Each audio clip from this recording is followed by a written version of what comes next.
Hey everyone, today I'm going to show you how to go into incognito mode on Google Chrome. This is a super useful feature if you want to browse privately without saving your history, cookies, or site data. So let's jump right in.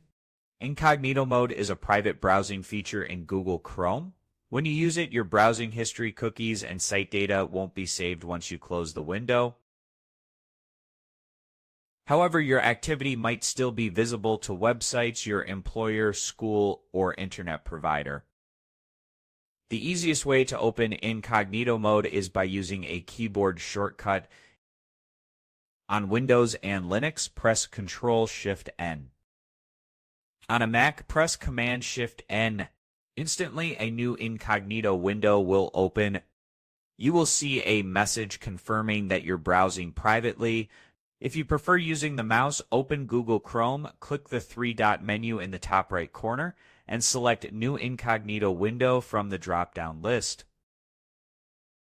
That's it. You're now browsing in incognito mode.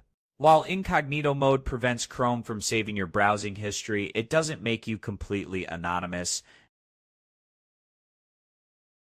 Your internet provider and network administrators can still track your activity.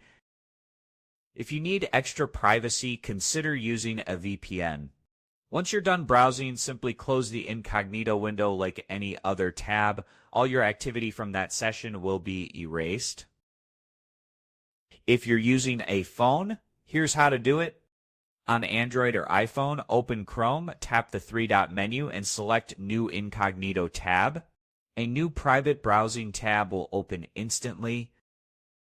And that's it. Now you know how to browse privately using incognito mode on Google Chrome. If you found this tutorial helpful, don't forget to like, share, and subscribe for more tech tips. See you in the next video.